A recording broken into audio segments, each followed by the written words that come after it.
Alors, dans cette vidéo, on va voir l'analyse de la carte, l'analyse des ventes. Alors, cette fonctionnalité est accessible dans le forfait premium et donc elle va nous permettre de mieux de construire une nouvelle carte ou de faire évoluer la carte avec en répondant plus aux attentes de nos clients et en ayant une meilleure rentabilité. Donc, on arrive du même coup en fait à améliorer notre rentabilité et à mieux satisfaire nos clients. Alors déjà, on a récupéré nos ventes de la caisse enregistreuse et ça va nous permettre de les, euh, de les mixer avec les marges pour voir un petit peu qu'est-ce qui est plus intéressant pour nous et qu'est-ce qui est plus intéressant pour et qu'est-ce qui va mieux répondre aux attentes des clients.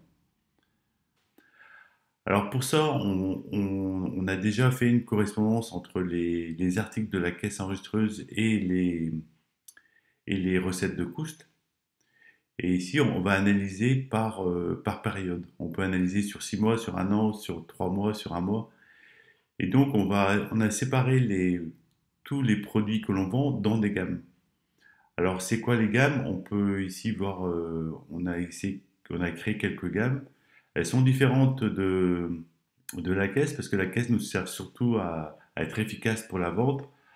Et ici, on va vraiment regrouper les catégories on va regrouper les produits en catégories qui se comparent. On va pas comparer des desserts avec des cocktails ou on va pas comparer des vins rouges avec des vins rosés par exemple. On peut le faire, mais moi je vous conseille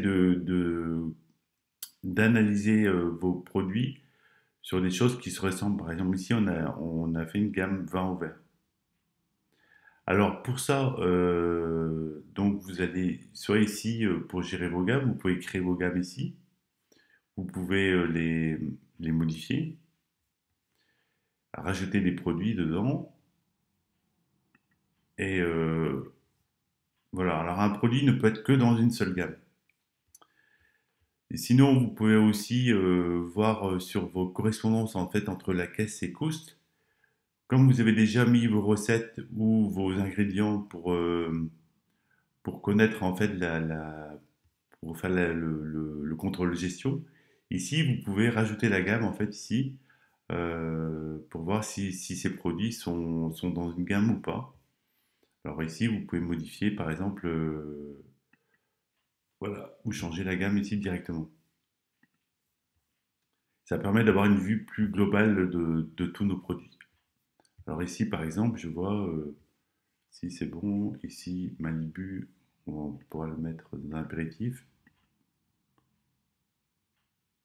Et ce que j'ai vu d'autre, Vodka orange, apéritif.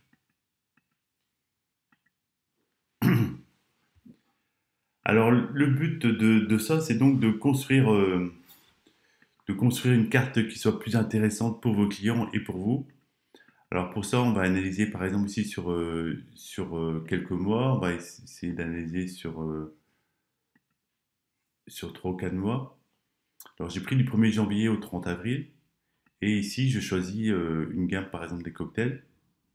Et voilà, on a nos ventes ici de cocktails sous forme de tableau. Alors ici, on a les quantités vendues. On a le prix hors taxe, donc qui est récupéré des ventes de la caisse. Le coût unitaire, c'est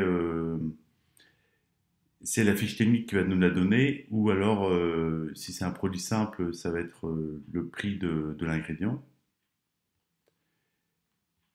Et donc, on va avoir ici notre chiffre d'affaires total et une moyenne des ventes.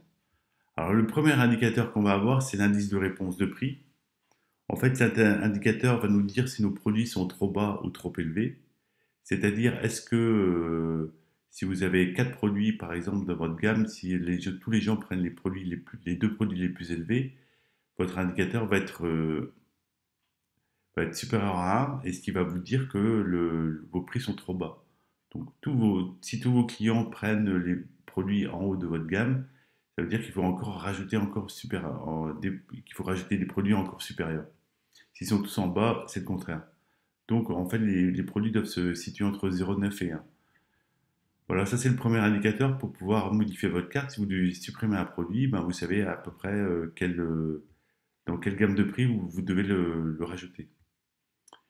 Alors ici, ensuite, vous avez le menu engineering qui est beaucoup plus intéressant. Euh, En fait, ici en abscisse, vous avez la popularité du plat. Donc, plus les plats sont à droite, plus ils sont populaires, plus vous avez de ventes, et plus ils sont en haut, et plus ils contribuent à la marge. Donc, plus les plats ou les produits d'en haut sont des produits à forte marge.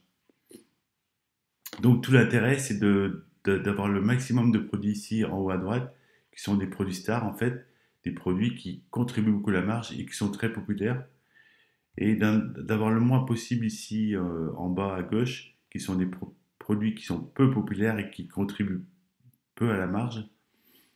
Voilà, si vous avez des produits là, vous devez essayer de les supprimer.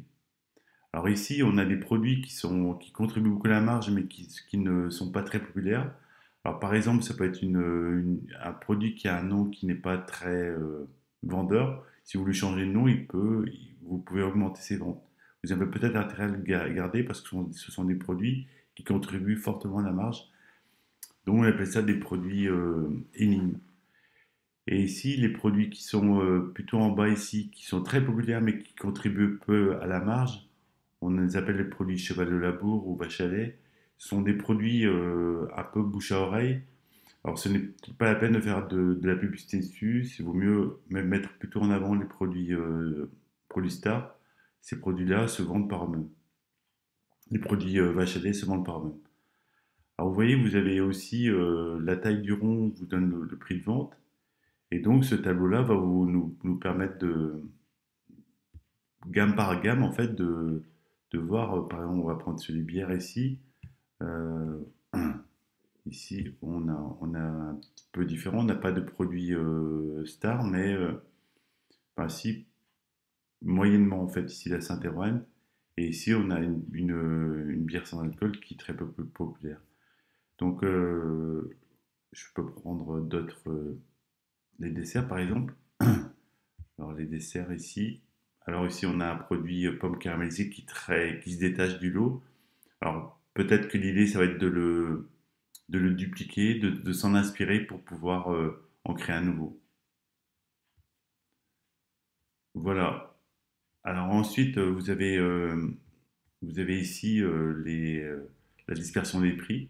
Alors ici, c'est pas très bon. En fait, on devrait avoir la tranche du milieu ici, enfin la moyenne. En fait, on découpe la gamme en trois tranches de prix. Les produits bas, les produits moyens et les produits chers. Et donc là, normalement, les chers plus les bas doivent être égales à la moyenne.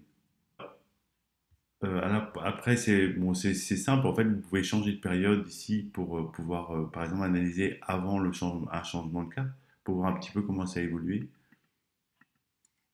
sur la même période, sur une période différente.